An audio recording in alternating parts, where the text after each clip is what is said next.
"That lazy girl?" Laughter broke across the Kurahara courtyard. Everyone in the village knew Onae, the girl who slept while others worked. The girl who broke jars, forgot chores, and had just yawned through the most important morning of her life, yet widow Omasa had just chosen her over two seemingly perfect brides. Including the daughter of one of the wealthiest landholders in the district, her own son stared at her. "Mother, her?" Omasa gave him no answer. Because this was not really about finding her son a wife. For years something had been wrong inside the Kurahara household. The harvest figures did not match. Old records contradicted one another. And before her husband died, he had become convinced that someone was quietly taking something from their family. He died before he could prove it. Now Omasa needed someone who could see what everyone else had missed.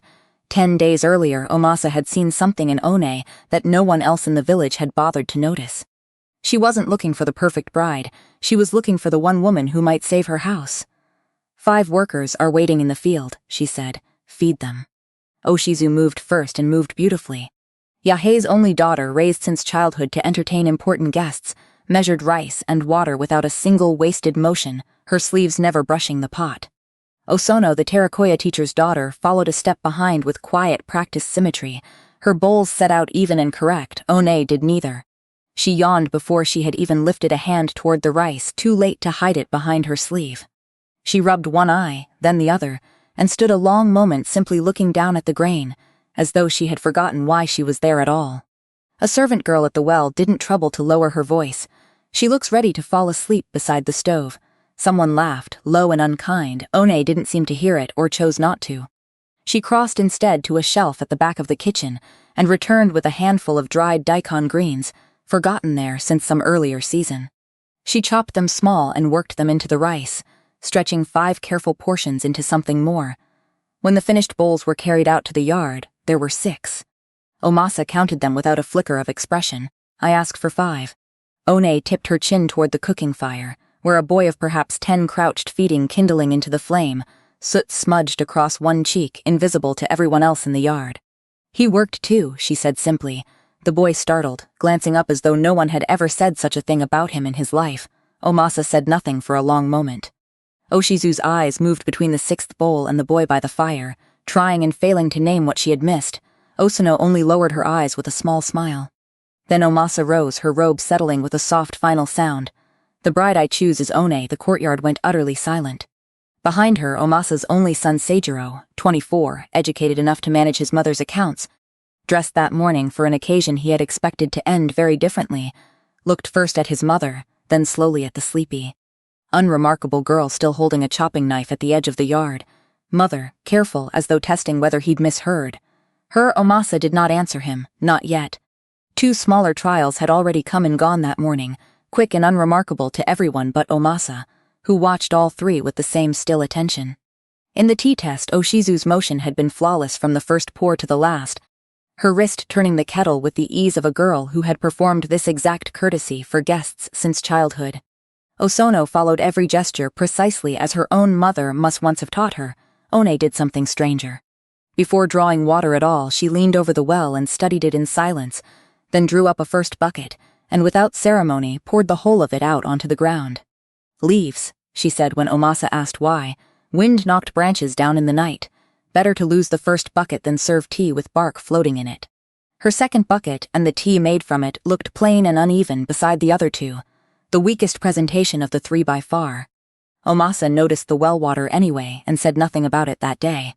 The final trial was only a question, put to each in turn as they knelt on the veranda. "If your mother-in-law makes a decision you believe will harm this household, what will you do?" Oshizu answered without hesitation, her voice smooth and certain. "I will obey you always." Osono considered a moment longer. "I will obey first, then, when the time is right, I will ask you gently about it." Onae looked up and met Omasa's eyes directly, the only one of the 3 who had done so all morning.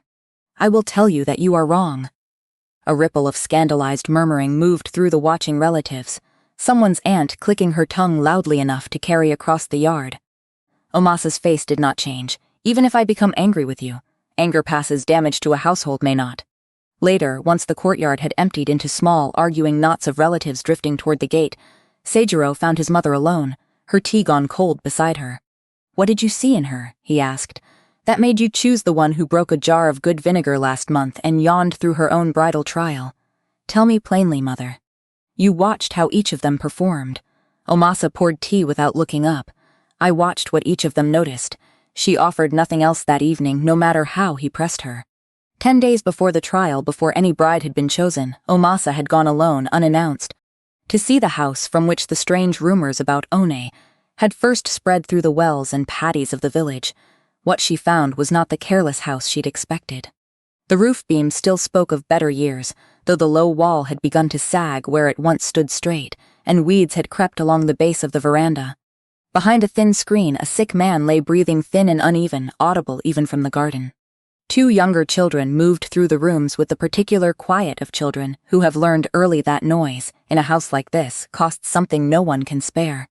Omasa settled where she could watch unnoticed, and stayed the whole evening.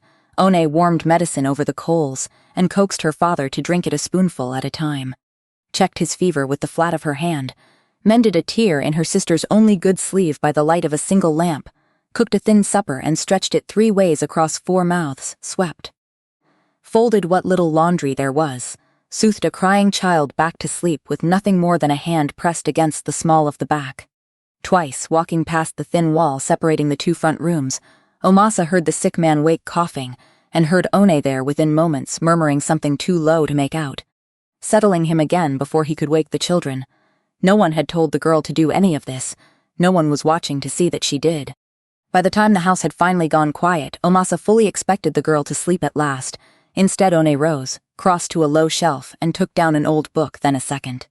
She read by the last of the lamp oil, not household stories, but dense old brushwork of the kind used in land documents and clerical records, not the sort of thing any farm girl in this village was ordinarily taught. Once the small child stirred and began to whimper.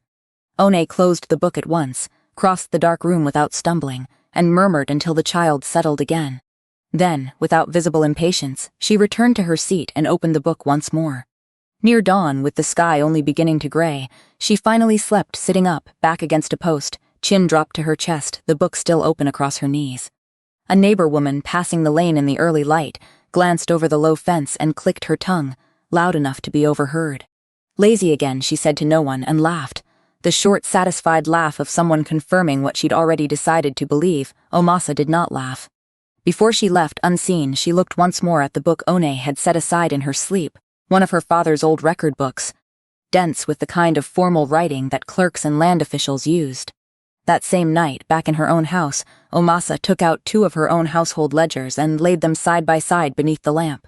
She read them a long time, comparing figures that should have agreed with each other across the years and did not. Something in the numbers had not fit for longer than she wanted, until that evening to admit. 2 days later, Onae came to the Kurahara gate alone and asked to speak with the widow privately. She knelt in the receiving room, back straight, and said without preamble that she could not marry Seijiro. Not because of your son, she said. Because of my father. If I leave that house, who gives him his medicine before the sun is up? Who watches my brother near the well, or mends my sister's clothes before winter comes? Omasa listened without interrupting. If those are the only obstacles standing in the way, she said when Onae finished, they can be moved. She offered 2 of her own household workers to help with the sick man's care, medicine paid for from her own accounts, and support enough for the younger children until they were grown. She said it plainly without the softness of charity, as though stating the terms of an ordinary transaction. Onae studied her a long moment, the way she had studied the well water at the trial, as if looking for something floating just beneath the surface. Why would you do this much for a stranger the whole village calls lazy, because the whole village sees you sleeping? Omasa met her eyes. I saw you when you were awake. Onae was quiet a long moment. She asked, eventually, to see the arrangement written down and formally witnessed, unwilling to trade her family's welfare for a kindness that might later be forgotten. Only when Omasa produced the paper and set her own seal to it did Onae agree to the marriage. The wedding itself was small and entirely correct, exactly what was expected and not a grain more. Gossip followed it the way smoke follows fire. Why the lazy girl, people asked each other at the well, in the paddies, in the little shop where cloth was sold by the bolt. Why not Oshizu, whose family held half the good land along the eastern slope? Yahei put the same question to a trusted associate that evening, though with considerably more calculation than curiosity. Perhaps the old widow has gone strange with age, the associate offered. Yahe did not believe it. Omasa does very little without a reason. He turned his cup slowly between 2 fingers. I have known her 30 years. She has never once acted without one. He drank and said nothing further, though the thought did not leave him. His daughter took the loss harder than he let himself show. Oshizu had spent months quietly certain of her place in that household, certain enough that she had already begun choosing which of her mother's old kimonos she would remake for the wedding season.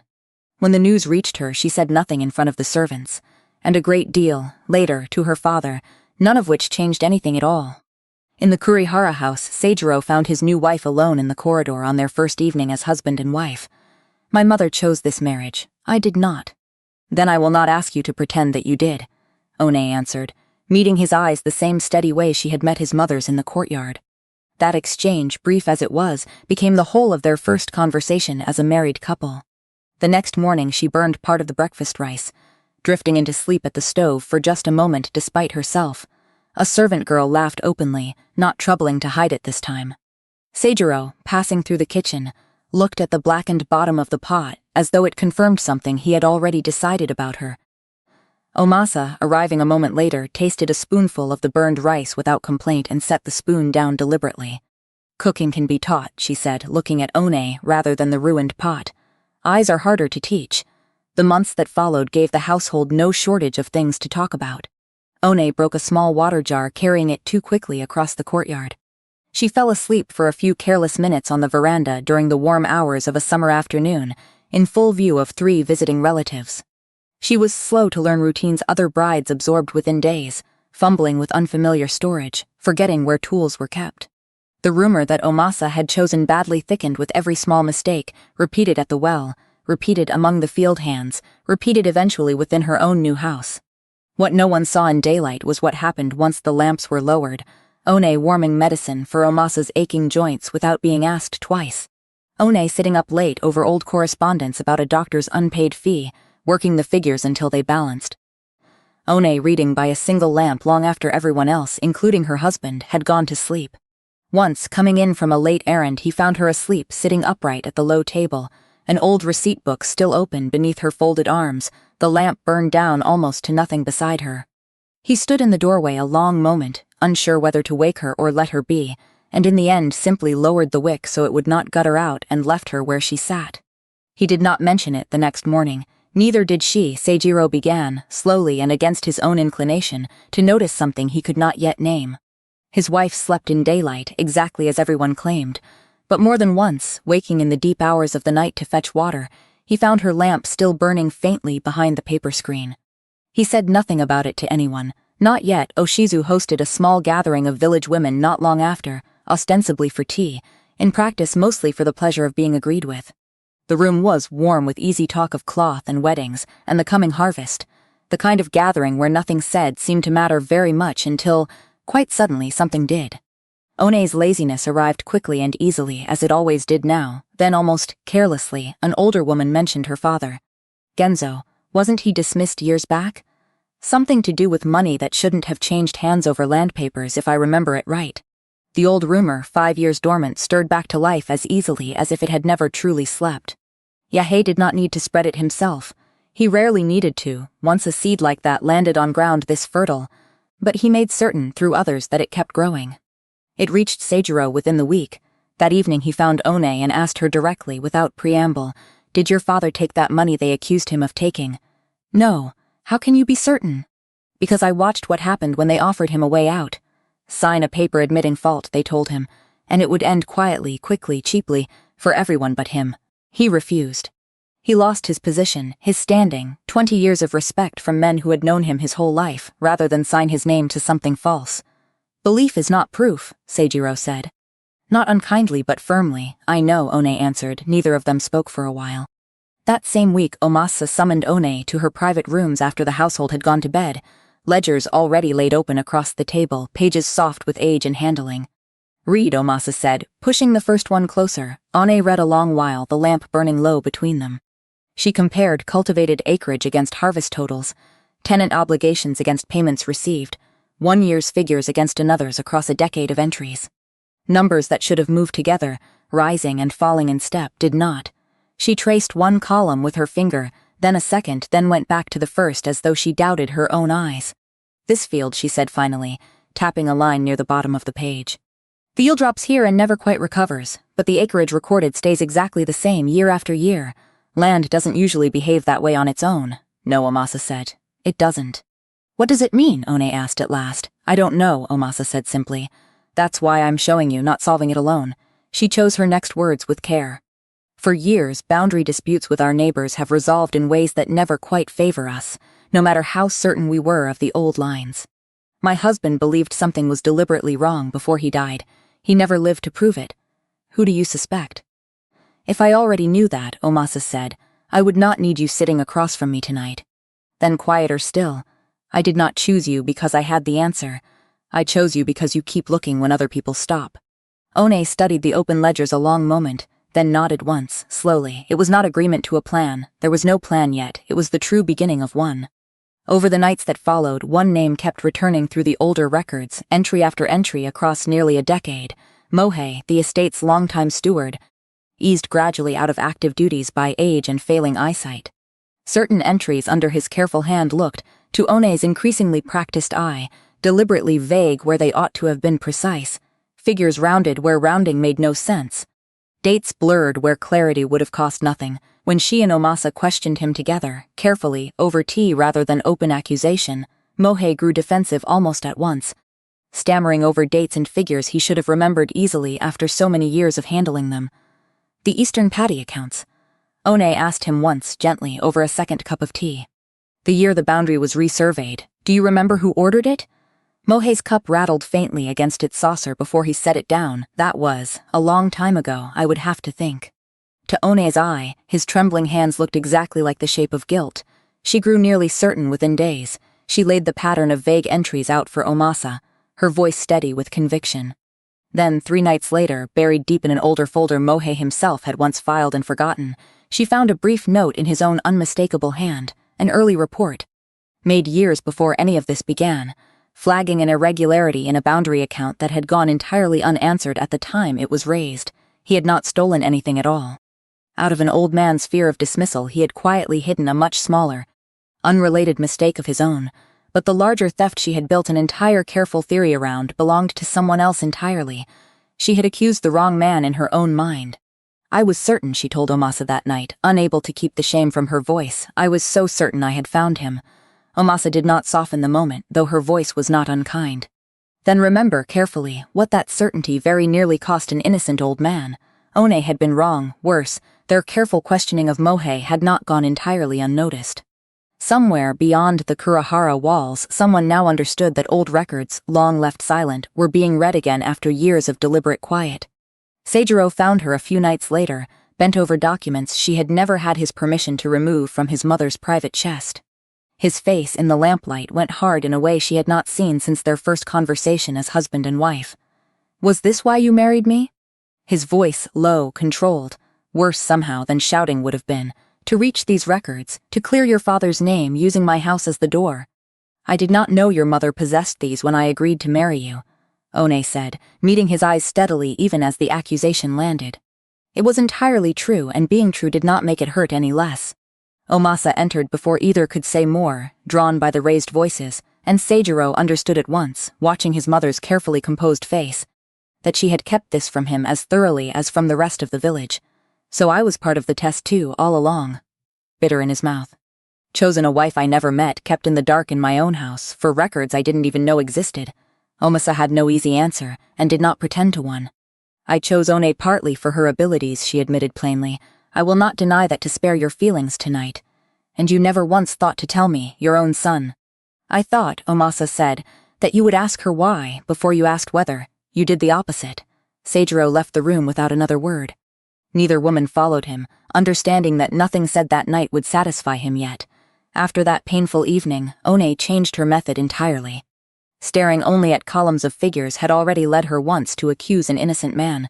She decided to see the disputed land itself with her own eyes. She asked Seijiro coldly, given all that had passed between them, though to her quiet surprise he came without much argument, to walk the old boundary lines with an aging field hand who still remembered where the true markers had stood decades before. What the three of them found, walking paths worn soft by generations of the same footsteps, were differences too small to notice unless one was deliberately looking. A boundary stone standing several paces from where the irrigation channel curved, as it should not have. An old marked tree no longer quite lined up with the distant ridge it had once been set to indicate. A narrow strip of land here, a few paces there, each shift barely worth remarking on alone. The old field hand crouched at each stone, running a weathered hand along the moss growing over its base. "This one hasn't been moved," he said of the first. Of the third, he went quiet a long while before admitting, "This one, I don't remember it standing here, not when I was young." But repeated, quietly, patiently, across years, and every shift, without exception, favoring land that now belonged to Yahe. Onae did not speak his name aloud as they walked. She did not need to. Seijiro, walking the line beside her, finally asked to see the formal transfer documents for the disputed strips, the first thing she realized. He had willingly asked to see since the argument in the lamplit room. That same night, bent together over the old transfer documents by lamplight, husband and wife noticed two different things. Onae saw the recorded figures did not sum cleanly against each other. Seijiro, who had spent years faithfully copying his mother's formal correspondence, noticed something else in the brushwork itself. A character formed in a style that did not quite match the other documents filed from the same period, a seal impression pressed just slightly askew. As though stamped in haste by an unfamiliar hand, he held the page up to the lamp, tilting it until the light caught the brushstrokes at an angle. "Look at this character here and this one. My mother's older documents form it differently, a heavier stroke at the base always." Whoever wrote this learned the style secondhand, from watching, not from years of doing it. "This was copied later," he said slowly, running a finger just above the ink without touching it. "Recopied, and not especially well. How much later?" He checked the date recorded on the transfer, checked it again to be certain, 5 years earlier. The same month precisely that Genzo had lost everything he had built. Onae stopped breathing for a moment. The lamp flame trembled beside her shaking hand. Over the following days they pulled together what little survived of Genzo's old case. A handful of pages Omasa still kept, and One's own memory, sharper than any surviving document. A witness's name from the old accusation appeared again, faintly but unmistakably, beside the disputed land transfer. A clerk who had, they now realized, signed his name to both matters 5 years apart. Not proof, far too much to remain coincidence. Onae wanted to go to Yahe directly that very night. Omasa stopped her with a hand on her sleeve, firm but not unkind. "You have found a path," she said.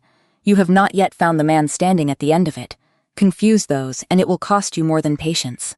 She told Onae then what she had never told a living soul. Her late husband had suspected Yahe of quietly profiting from these same slow boundary shifts, years before his own death, and had kept letters concerning the matter that never alone amounted to proof of anything. She did not open them that night. Insufficient once, they would remain insufficient until something else could finally stand beside them. Word reached Yahe's household through the same channel that had once carried word of One's late-night reading. Sota, a young manservant deep in debt to Yahe, had spent months listening quietly at doors. Yahe did not rage when he heard. He asked one precise question: "Which records exactly?" Sota did not know with certainty. Yahe sent his own daughter to find out, telling Oshizu only that he feared false accusations were quietly being built against their name, and needed to know what was being said behind closed doors.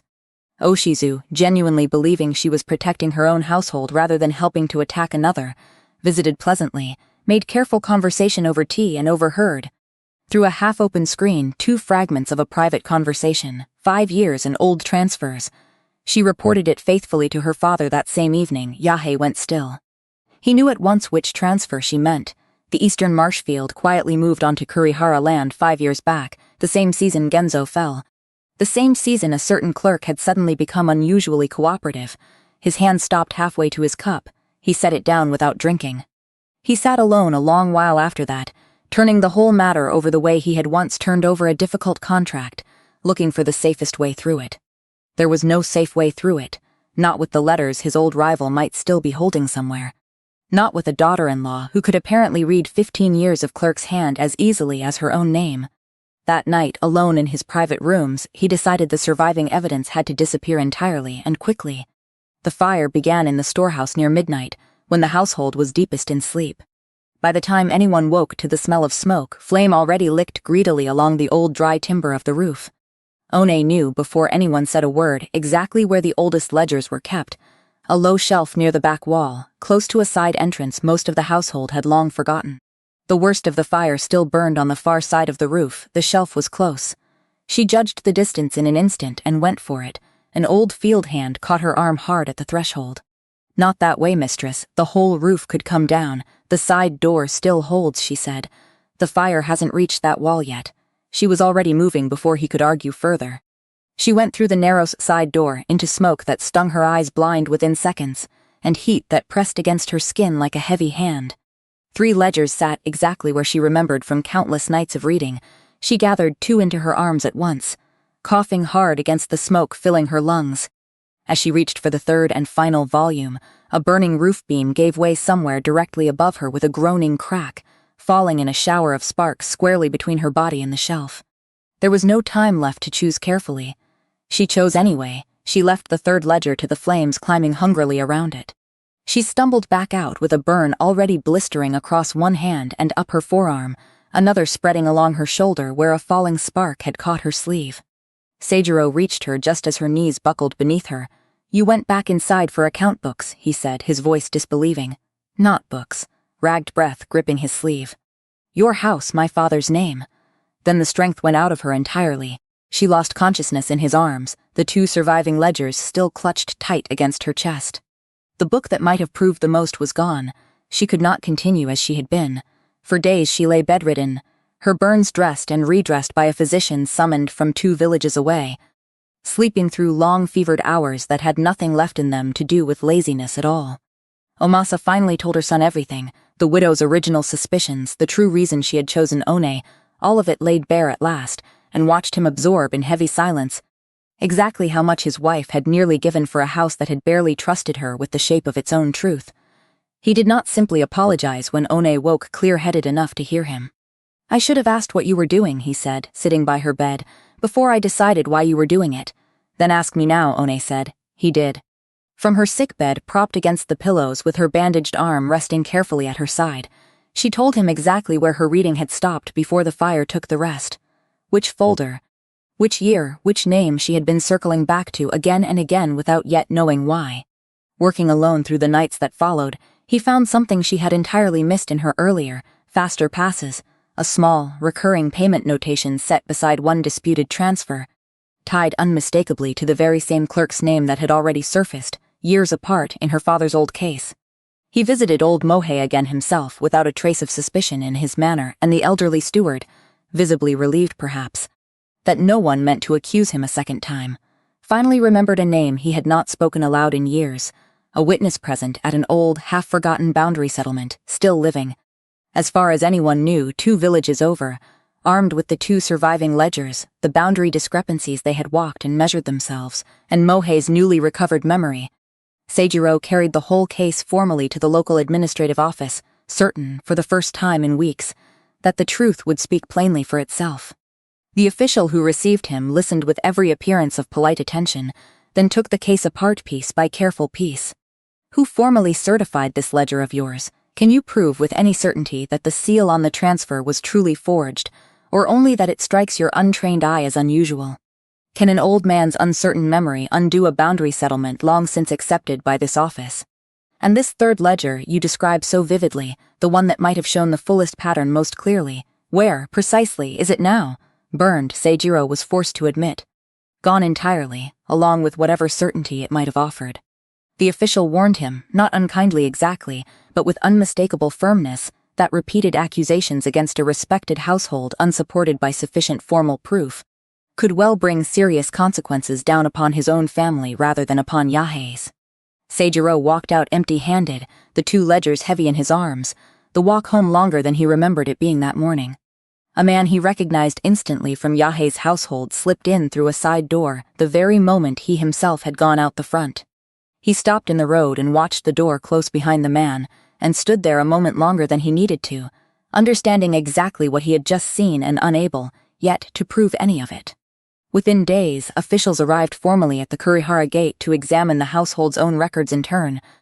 A public humiliation played out for the entire village over the low garden wall, exactly as it had once been played out years before at Genzo's gate. Rumor turned predictably and found a new shape. Perhaps it was Onae herself who had quietly forged the whole accusation, desperate to clear her disgraced father's name at any cost. A household servant came to Omasa with his bundle already packed, standing awkwardly in the doorway. "I'm sorry, mistress," he would not meet her eyes. "I cannot risk my family staying here now, however this ends." He bowed low and left before she could answer him. The following week, a merchant who had long extended the household generous credit for seeds sent word instead of coming himself. "Full payment this season," he wrote, until the dispute with Yahe was settled one way or the other. One aunt, Omasa's own oldest cousin, arrived unannounced to say plainly what the rest only murmured. "You chose that girl over Yahe's daughter, and now you're paying for the choice twice over. End it before there's nothing left to save." Omasa thanked her for the visit and did not answer the accusation at all.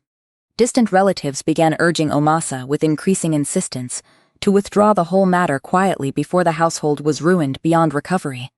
Yahe, through a careful intermediary, sent a quiet offer: withdraw the accusation, formally recognize his claim to the lower disputed fields, and the whole troublesome matter would end there. Quietly, to everyone's mutual benefit, Omasa refused without hesitation. Privately, lying awake herself that night, she understood with painful clarity exactly how close the household now stood to the edge Yahe was patiently counting on. Lying in her sick bed, hearing fragments of all of it through the thin walls, Onae doubted herself for the first time since the whole investigation began. "What if?" she asked Omasa quietly one evening, unable to keep the tremor from her voice.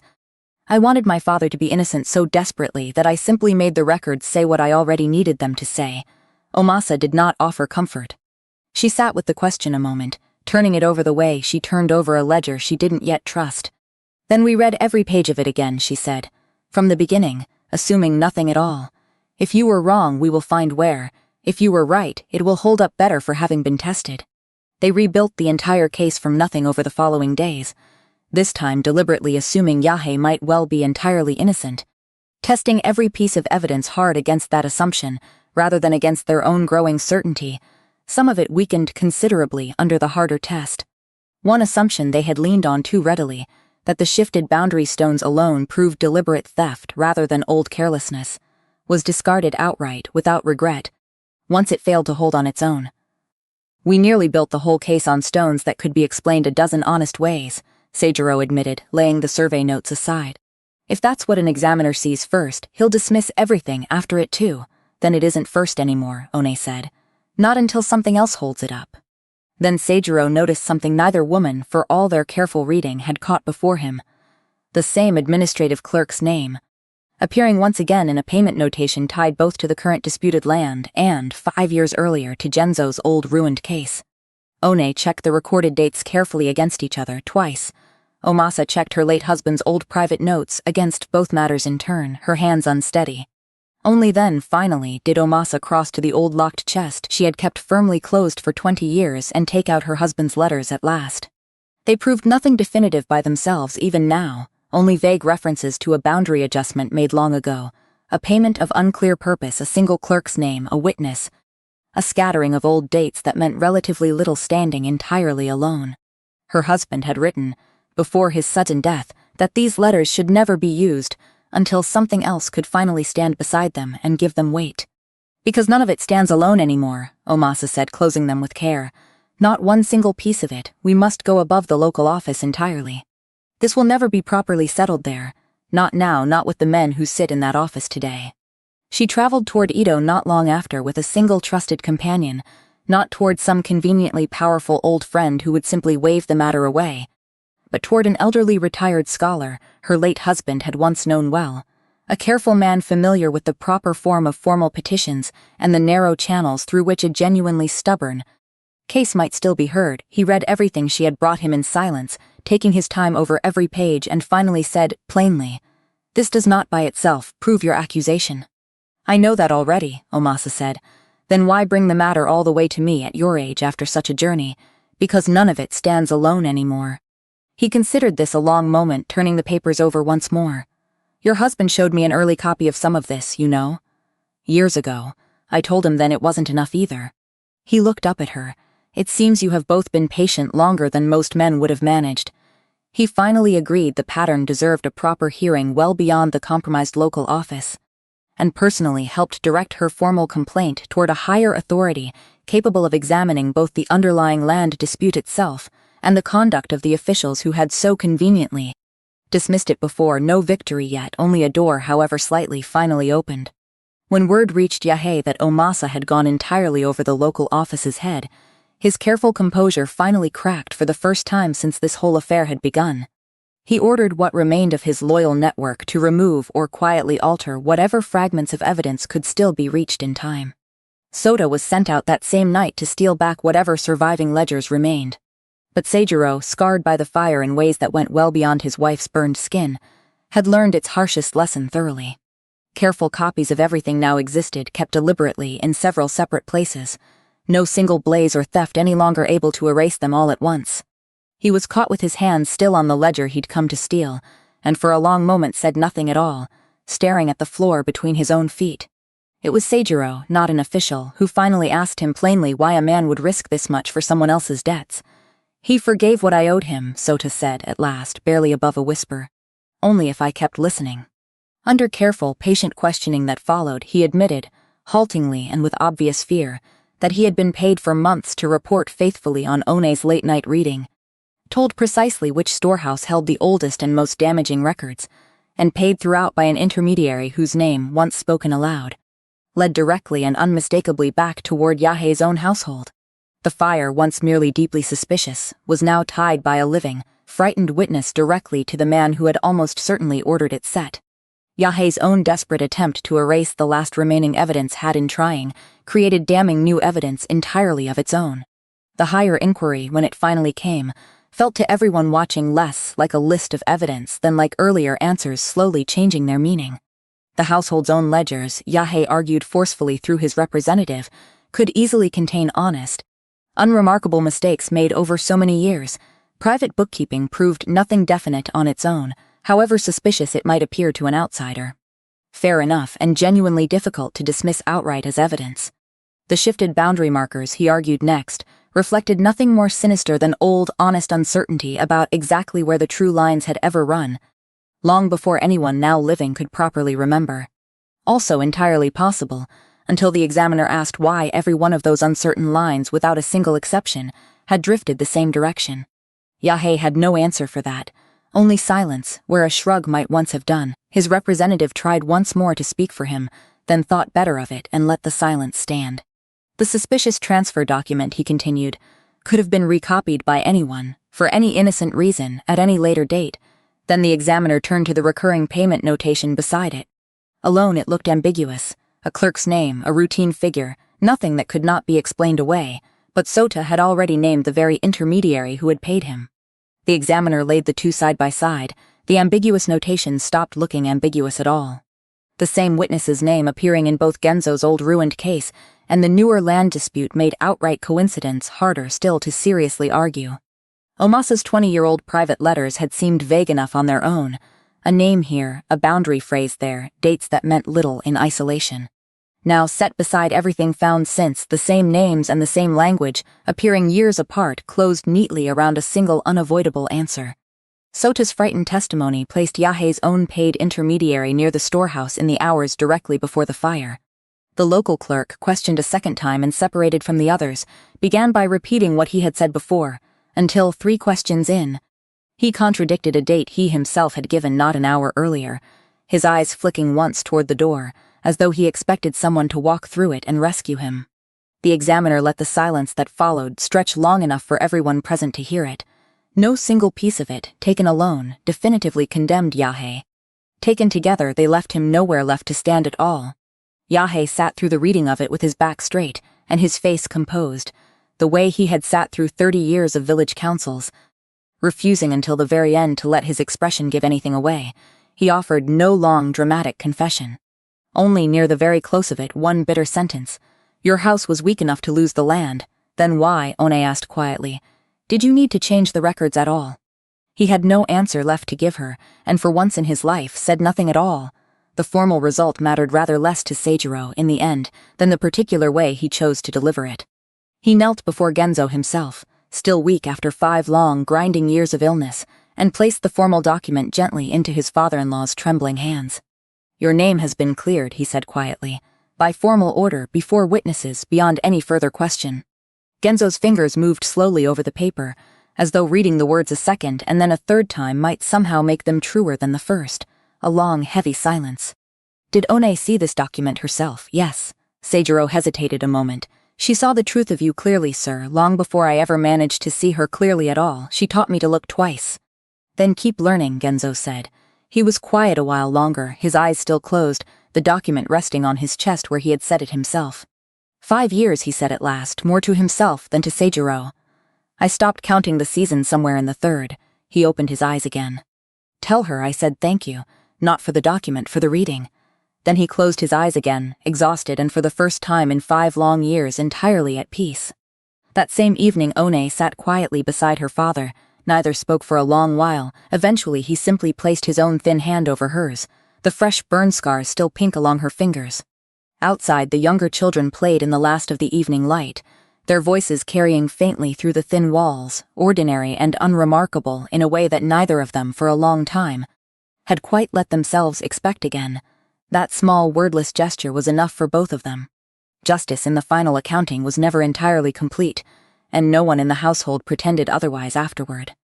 Some portion of the disputed land was formally returned to the Kurihara household. A good deal did not return at all, records gone for good, later transfers too tangled to undo, boundaries decades old that memory and 2 surviving ledgers could not fully reconstruct.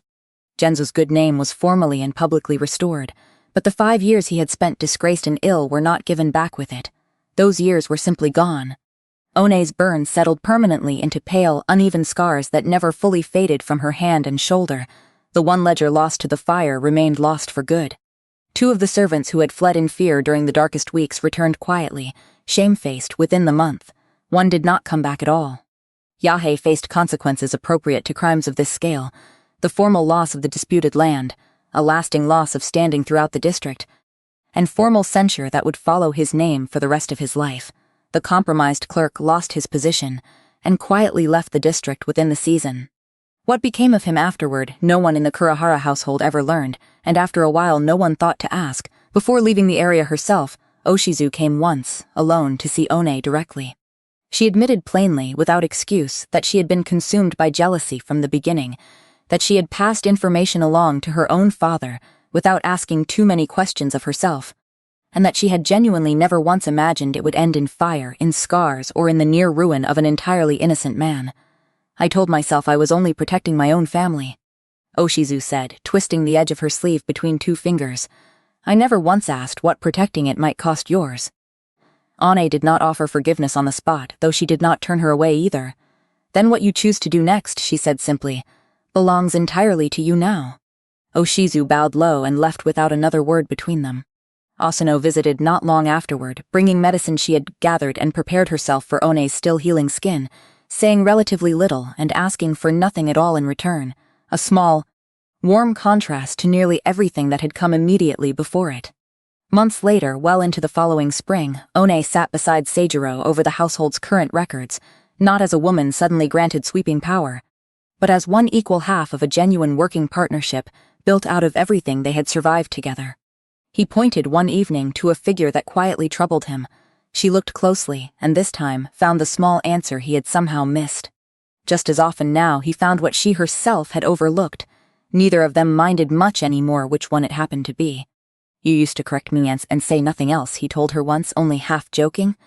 Now you explain it, I'm not sure which version I preferred, the one where you learned faster, Onae said and did not look up from the page.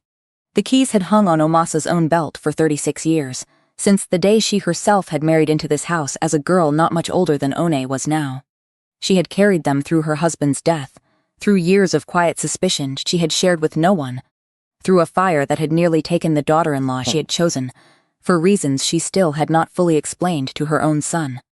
Omasa watched the 2 of them from the doorway for a while, unnoticed, before finally crossing the room. She set the full household keys and the newest working ledger down before Onae without any particular ceremony. These do not belong in your hands simply because you married my son. She paused a moment longer than necessary. They belong in your hands because you, better than anyone else left in this house, know exactly what they truly cost to keep. Onae accepted them with both hands, scars and all, and said nothing in return. Nothing further truly needed saying between them. Late one evening not long after that, Onae was still bent over a ledger by lamplight, well past the hour when most of the household had already gone to sleep. When Seijiro came quietly into the room and closed the book gently but firmly under her own hand. Enough for tonight. Only 3 more pages. Tomorrow we'll still have them waiting for you. He set the ledger firmly aside. You've grown remarkably commanding lately, she said, the corner of her mouth lifting almost into a smile. Only after midnight. He held out a hand to help her up, and she let him, which she would not have done a year before. The rest of the day you may do exactly as you please. I usually do, I've noticed. For what felt like the first time in longer than either of them could clearly remember, Onae actually went to bed while the rest of the ordinary household around her was still quietly, unremarkably awake. The next morning she slept somewhat later than usual as a direct result. A newer servant, not yet fully familiar with the household's recent history, glanced through the half-open door as he passed and murmured to another beside him, not unkindly, merely repeating what he had clearly heard elsewhere in the village. So the old stories were true after all. Our young mistress really is lazy, just as they say. Omasa, passing through the corridor at that exact moment, heard him clearly. She did not raise her voice at all. Let her sleep, she said simply. The young servant froze in place, uncertain whether he had somehow given offense without meaning to. Omasa looked a moment longer toward the quiet, still room. You see her sleeping, she said, not unkindly. You do not know who she stayed awake for. The servant lowered his head and went quietly about his work. Inside, Onae slept on. Seijiro drew the shoji further closed against the morning light. The ledger remained shut on the low table beside her. No one came to wake her. The story is fictional, but several parts of Ona's world were real. This specific family, this specific fraud, this court case, none of it happened, but the world around them did. Rural Edo society wasn't just samurai and poor peasants. Prosperous farming households, called gano or led by a nanushi or shoya, a formal village headman, could hold real economic and administrative weight. They managed land records, tax obligations, and local disputes for their neighbors, sometimes carrying more practical influence in a village than any single samurai passing through it. Titles and practices varied by region and by domain. This story simplifies for clarity. Land was tightly bound to taxation and record-keeping. A village's rice yield decided its obligations to its domain, so boundary disputes, quiet transfers, and falsified records were a real and recurring problem, sometimes serious enough to escalate past the village level entirely, especially if local officials were compromised. Seals, transfer documents, and household ledgers carried genuine legal weight, and tampering with them could carry real and lasting consequences.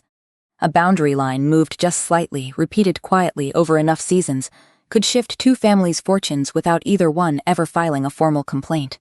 That's part of why these disputes were so hard to prove, and so tempting to attempt in the first place. Literacy in late Edo Japan was also more widespread than many people imagine. Terakoya schools taught reading, writing, and basic arithmetic to children from many ordinary families, not just the elite.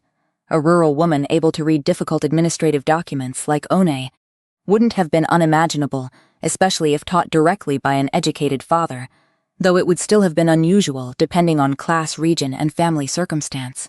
Women didn't hold legal equality with men in this period. Formal authority rested with men. But depending on class and especially on widowhood, women genuinely did manage household finances, run commercial dealings, keep books, and hold real practical authority within their own homes. Omasa's position reflects one plausible household, not a universal rule. Village-level land disputes like the one in this story could sometimes be settled locally. But a serious accusation involving forged documents or an official's misconduct could be escalated to the domain's own administrators, whose rulings carried far more weight than a village headman's. That escalation, going over a compromised local office to a higher authority, was a real, if difficult, option available to households with the patience and resources to pursue it.